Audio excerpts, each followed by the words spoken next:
Again, welcome to a YouTube class and good morning to all of you. Okay, now we have already discussed about a rational number and irrational number. We have already discussed about some point like the how can represent under root 3, under root 2 and under root 5 on a number line. Now today we will discuss about how can we represent under root 9.3 on a number line. We have already discussed in a first portion of your class, and remaining portion have some person have not know about the how can represent. जो लोग पहले से पढ़ चुके हैं no problem, they can repeat it, but जो लोग नहीं पढ़े हैं they can try to understand and you will make a different example like under root 1.4, 1.5 on the behalf of this topic. Okay, let us start. Represent under root number root 9.3 on a number line.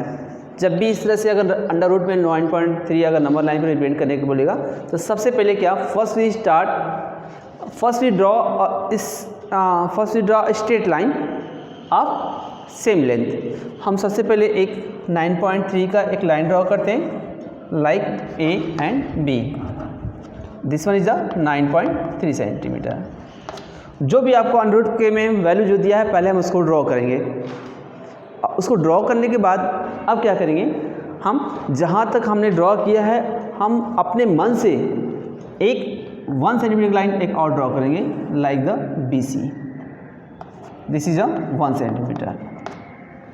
It means the length of A B का A C कितना होगा, A C क्या होगा, A B plus B C. The length of 9.3 plus 1 is 10.3 centimeter. जो आपका ए सी का length होगा वो आपका 10.3 होगा. अब क्या करना है, अब आपको कंपास से we have to draw a right angle या फिर we have to perpendicular bisect this line. सबसे पहले हम इस लाइन को परपेंडिकुलर बाइसेक्ट करना है तो सबसे पहले क्या करेंगे, first we take more than half of the arc, more than half of the length of the arc. इस एसी के हाफ से अधिक या इसके इक्वल हम एक आर्क लेते हैं. सबसे पहले क्या, we take suppose you will try to solve with the help of the compass. तो आप क्या करिएगा, एसी से हाफ से अधिक एक आर्क लेकर के एक आर्क को आपको ऊपर पोर्शन बिलो पोर्शन आर्क लगाना है. सेम आर्क को सी से रख करके ऊपर से नीचे से आप इसको इंटरसेक्ट करेंगे. अब इसको आप ज्वाइन कर लेते हैं. जो इनका इंटरसेक्टिंग पॉइंट आएगा हम मान लेते हैं सपोज फॉर एग्जांपल इसका ओ हो गया, ओ इज द सेंटर. तो इनका इंटरसेक्टिंग पॉइंट क्या हो गया, ओ. ये हमने परपेंडिकुलर बाइसेक्ट कर दिया.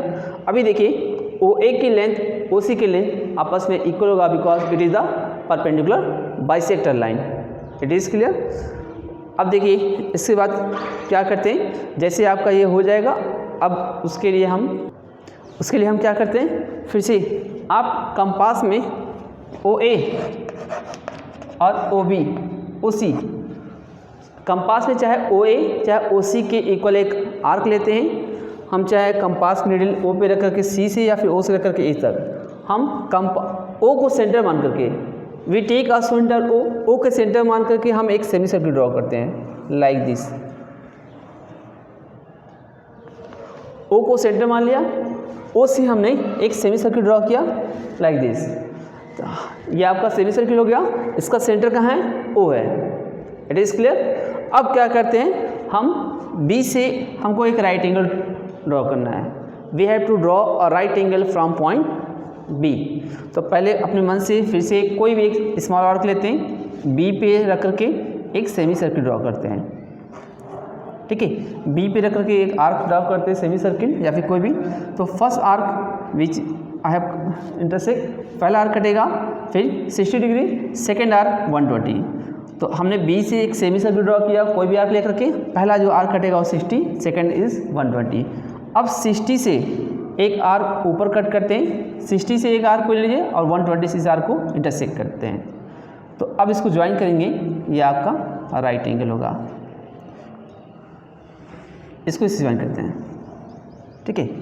ये आपका जो होगा ये आपका राइट एंगल होगा, इसको हम डी मान लेते हैं, राइट। तो यही आपका जो बी और बी डी जो लेंथ है वो आपका √9.3 होगा। अब इसके लिए क्या, कंपास में बी डी के इक्वल एक आर्क ले लेते हैं। We take an arc of the length B D के आर्क लेते हैं हम। यहाँ से कंपास की नीडल यहाँ रखते हैं और पेंसिल को यहाँ रख करके इसको इतना लेंथ देखेंगे, इसको डॉट डॉट डॉट डॉट हम इसको S1 इसको इंक्रीज में लाते हैं। तो यही जो आपका लेंथ होगा ये बी डी, इसको हम ई मान लेते हैं, ठीक है। तो यही जो आर्क आपका जो यही जो लेंथ है बी डी ये आपका √9.3 होगा। तो देखिए यहाँ पे तो ओ सी बराबर ओ ए, अगर मैं इसको यहाँ से ज्वाइन कर दूँ, राइट। तो अभी देखिए इस सेमी सर्किल के लिए ओ सी रेडियस है, ओ ए रेडियस है और ओ डी भी क्या होगा, ये भी आपका रेडियस कहलाएगा। ये सब आपका रेडियस है, ठीक है, या फिर रेडियाई है।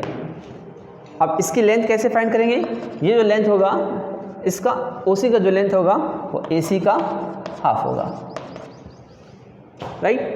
ए सी का लेंथ कितना है 10.3/2 सेंटीमीटर।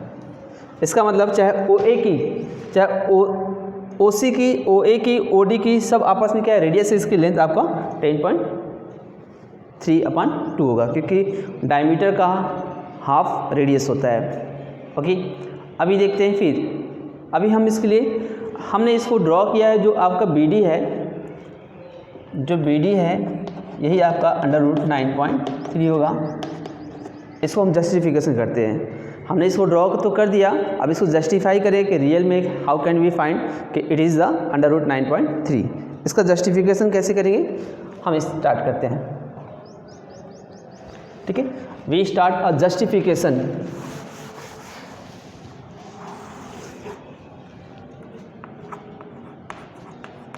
जस्टिफिकेशन, इसका जस्टिफिकेशन हम चेक करते हैं, ठीक है। सबसे पहले हमने इसकी लेंथ आपको मिल गया ओ सी की लेंथ आपके पास दिया है 10.3/2। हमको निकालना है यहाँ पे ओ बी की लेंथ। अगर मैं ओ बी की लेंथ कैसे मिलेगा, ओ बी की लेंथ पर निकालते हैं। ओ सी की लेंथ से अगर मैं ये 1 सेंटीमीटर छोड़ दूँ, if we subtract 1 centimetre from O C then we can find O B. तो right O C minus O B, right. O B is O B निकलना है तो आपका हो जाएगा ओ सी माइनस बी सी, ठीक है। और आपको पता है जो बी सी के लेंथ कितना था, बी सी 1 सेंटीमीटर। ये जो बी सी का लेंथ है हमने अपने मन से प्रोड्यूस किया था 1 सेंटीमीटर। अभी चेक करते हैं ओ सी की लेंथ आपके पास 10.3/2, ये -1। इफ़ यू टेक द एल्शियम, अगर मैं इसका एल्शियम लूँ तो इसका लेंथ होगा ये 10.3 - 2/2, 8.3/2। ये आपका ओ बी का लेंथ हो गया, ओके। अभी चेक करते हैं, हम लेते हैं क्या in triangle O B and D. In triangle O B D it is the right angle O B D in triangle and angle B क्या है आपका 90 डिग्री है। इसका मतलब ये जो ओ बी डी आपका ट्रायंगल है वो आपका राइट एंगल ट्रायंगल है। So we can say using Pythagoras property, हम पाइथागोरस प्रॉपर्टी यूज़ करते हैं। तो पाइथागोरस प्रॉपर्टी से the square of the hypotenuse 90 degree की ठीक अपोजिट साइड में जो होती है वो आपका हाइपोटेनियस होता है। The square of hypotenuse it means OD square is equal to the sum of square of remaining other side B square. OD square is equal to hypotenuse के स्क्वायर पर is equal to the base के square और perpendicular के square के sum के equal होता है। The value of O B की जो वैल्यू है आपका ओ बी की वैल्यू क्या है, आपका 8.3 है। तो जो जो वैल्यू निकालना हमको निकालना है बी डी की, तो बी डी की वैल्यू कैसे मिलेगी, और we can write B D square, B D square से ये प्लस में इधर है तो क्या होगा minus, after transpose it will be convert into the minus like this, right. अब हम इसकी वैल्यू रखते हैं, ओ डी की वैल्यू आपके पास कितने हैं, ओ डी की वैल्यू आपके पास ये ओ डी है, इसकी वैल्यू आपका 10.3/2, we can write 10.3/2 whole square, और इसकी वैल्यू है 8.3/2 का होल स्क्वायर, राइट। ये इसका होल स्क्वायर और इसका होल स्क्वायर। आपको पता है एक property A square minus B square, we can write A square minus B square in the form of first bracket में ए माइनस बी, और सेकेंड ब्रैकेट में आपका a plus B, right. Base same है तो we subtract 2/2, और ये हो जाएगा आपका 18.6/2, ये आपका बी डी की स्क्वायर चल रहा है, राइट। इफ़ वी सब्ट्रैक्ट ये 1 हो जाएगा, और इसको डिवाइड करेंगे तो आपका कितना हो जाएगा 9.3, ये आपका बी डी स्क्वायर। इधर स्क्वायर है तो स्क्वायर जब उधर जाएगा राइट साइड में तो ये अंडर रूट में इतना हो जाएगा, तो हैंस आपका यही हो जाएगा बी डी की वैल्यू क्या होगा अंडर रूट 9.3 ये होगा सेंटीमीटर, लिख रहे हैं सेंटीमीटर। तो ये आपका जस्टिफिकेशन हो गया। अगर क्वेश्चन में अगर 3 मार्क्स का क्वेश्चन आता है तो you will draw it and justify also it. 3 marks से मोर से 3 या 3 मार्क्स से ज़्यादा आता है तो you must justify it, okay. If the question is come in the 2 marks तो ओनली यू कैन ड्रॉ। तो ये आपका क्वेश्चन हो गया, जस्टिफिकेशन करने के लिए हमने बता दिया। तो ये आपका under root 9.3 how can we represent on a number line. इस यू विल ट्राई, इसी के बिहाफ पे आप एक क्वेश्चन ट्राई करिएगा। It is the homework for you. Draw a 11.3, draw represent 11.3 on a number line, on number line. ये आपका homework है, ठीक है। तो ये आपका होमवर्क है। तो अब हम आते हैं, ये टॉपिक तो क्लोज हो गया। अब next topic is law of the exponent and law of the exponent of a real number, okay. तो हम law of the exponent of the for a real number, तो कुछ प्रॉपर्टी है। इफ़ अगर 2 टर्म का हम प्रोडक्ट कर रहे हैं, एक्सपोनेंट मतलब कि ए की पावर कितना है, अगर जैसे 2 × 2 तो 2 हाउ मेनी टाइम्स 2 है, 2 इज 3 टाइम्स। तो this is known as the exponent, this is known as the exponent of and power ना। तो ये किसी को हम पावर के टर्म में हाउ कैन वी रिप्रेजेंट।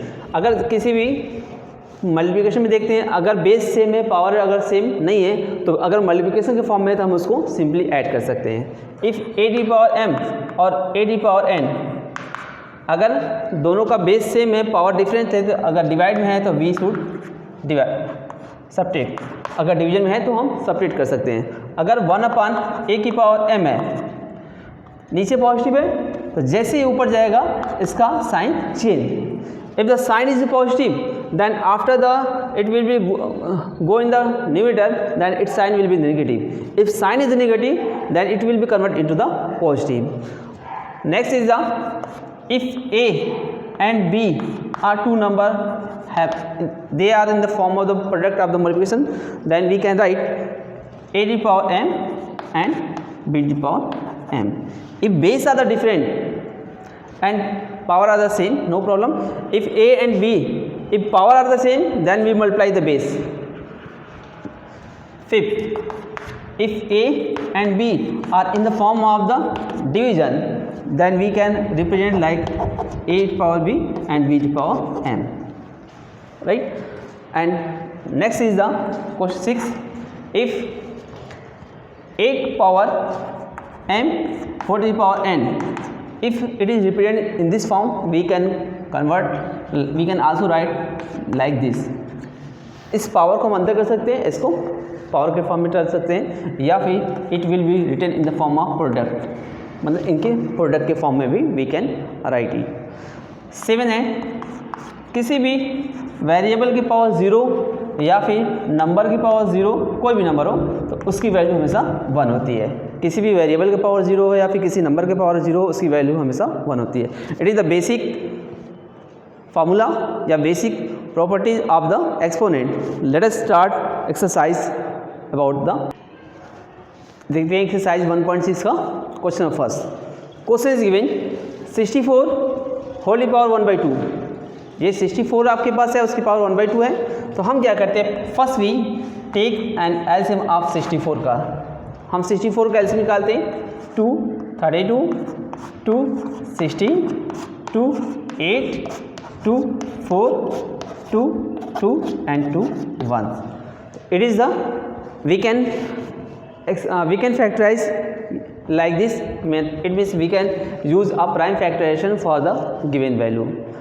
ठीक है, तो we can write like this 1 2 3 4 5 6 to the power 6 whole the power 1/2।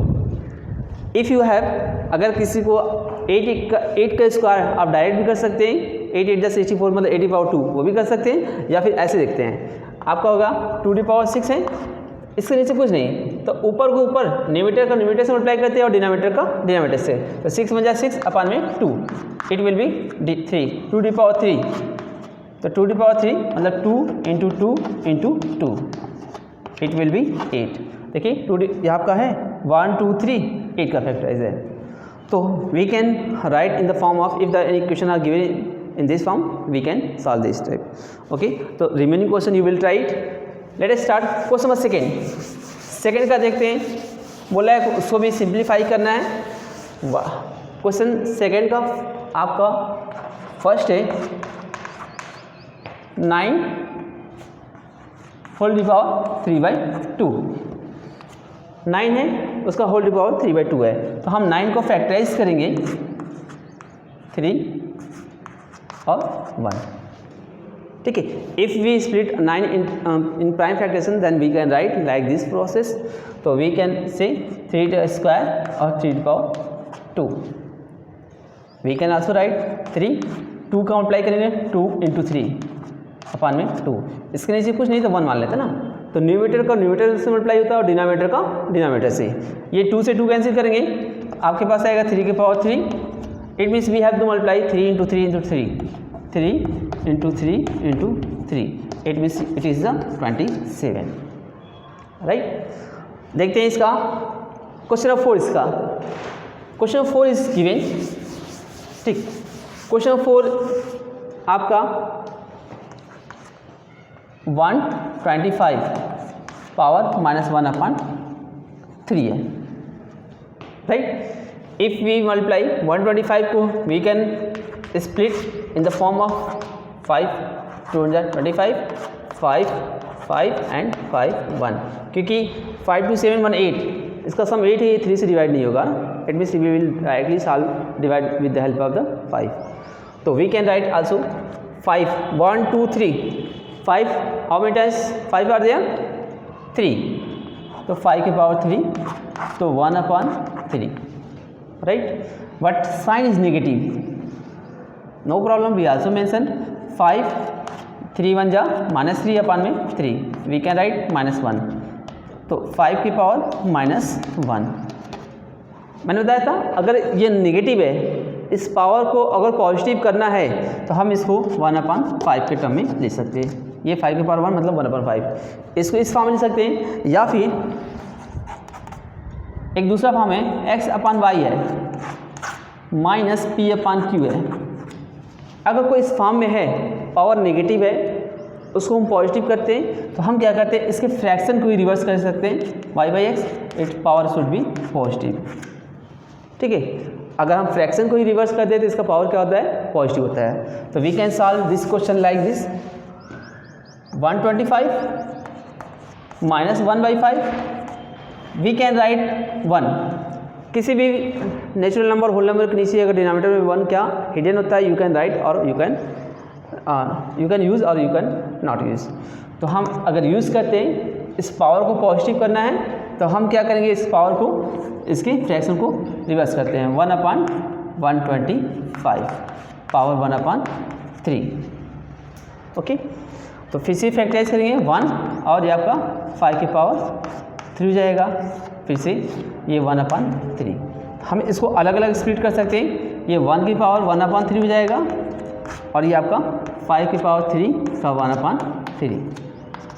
1 की पावर चाहे पॉजिटिव हो चाहे नेगेटिव हो, चाहे 1000 चाहे 1 लाख चाहे 1 करोड़ या कुछ भी दिया, what is given, it value will be 1। 1 को आप कितने टाइम मल्टीप्लाई करिए बट उसका रिजल्ट आपका 1 आता है और ये आपका 5 आ जाएगा। The same result are here, you can solve any one of them. Okay, now the question number next, आपका क्वेश्चन है 2 की पावर थर्ड इज 2 की पावर 2/3 एंड 2 की power 1/5। Question third,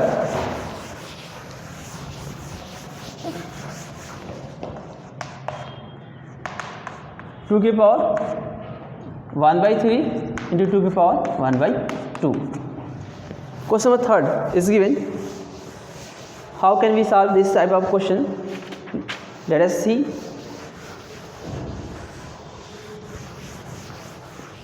Question is 2/3 and 1/5. Okay, we know if base are the same then power should be add. तो ये हो जाएगा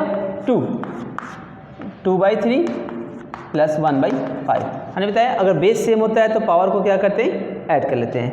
इस प्रोसेस को हम रफ करते हैं 2 और 3 प्लस 1/5। इसका हम एलसीएम निकालेंगे 3 और 5 का, 3 5 जा 15, इसका एलसीएम क्या आएगा 15 आएगा।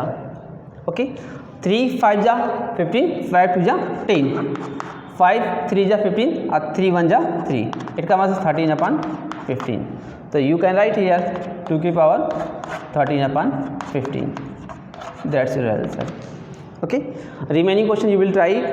If you have any doubt then we will try to solve your problem. Okay, so that's all for today. और नेक्स्ट वीडियो पाने के लिए बेटा आपको इस चैनल को सब्सक्राइब कर दिए और इसको लाइक कर दीजिए। आपको बाकी नेक्स्ट वीडियो जैसे आप अपडेट मैं अपलोड करूँगा आपके पास तुरंत उसका नोटिफिकेशन मिल जाएगा। Thanks to all of you.